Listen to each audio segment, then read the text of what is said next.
Good evening. Today I want to discuss the current state of the U.S. economy. And to do this, I want to focus on the unemployment, the economic growth, the inflation, and the current account balance.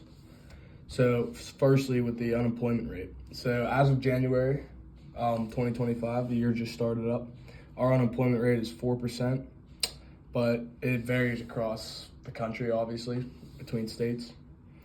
So, from 16 to 19, like most high school and some college students, I'm actually 19, um, it is significantly higher, and it's more like 11.8%, but I mean, that's not crazy because there's kids in school and other factors, but most kids just want to be lazy and have their parents give them money, which I disagree with. For men and women over the age of 20, it's more 3.7%, which means people, after they get to 20, they're like, all right, I got to get my life going here. So the economic growth, I want to talk about the fourth quarter of the 2024, right before the new year. It was growing at an annual rate of about 2.3%. This shows that our country is growing and at a decent pace too. 2 to 3% is like the area where like your country is satisfied with that. Obviously, higher is better, but lower would be considered below average.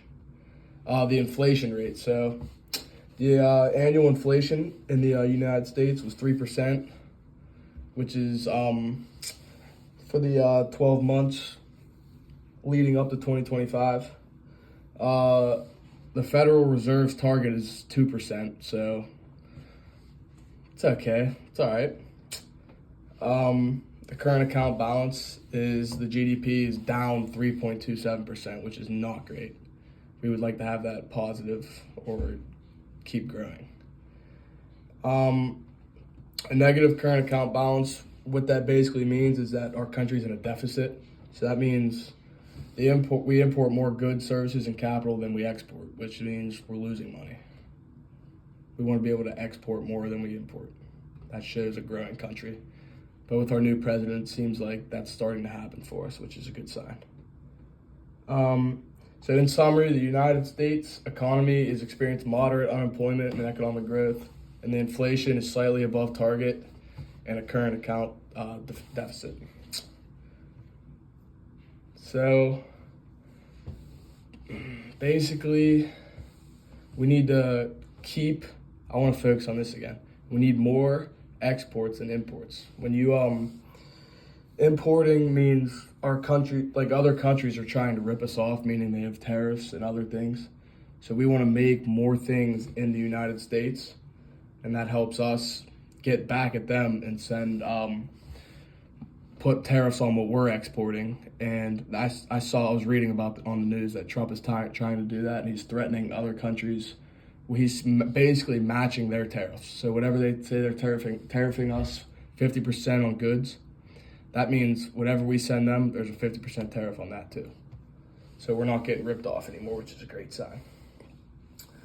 And the account balance. So that being negative, you do not want to be in a deficit for your account balance. Our country has trillions and trillions of dollars in debt.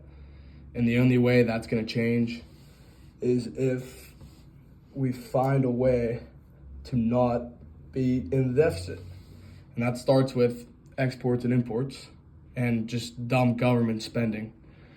I saw that the United States is giving $50 million to undeveloped countries for condoms, so they could limit the amount of people that they're just having kids for no reason.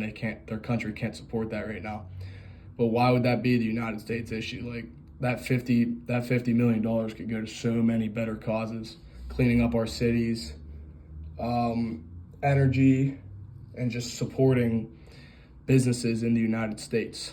Our country needs to support the small businesses in the United States. So as a country, we could just grow and become the strongest nation that I know we used to be.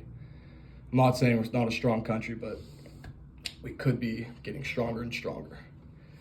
And so yeah, that's pretty much it for my podcast. Thank you for listening, and there'll be more to come. Goodbye.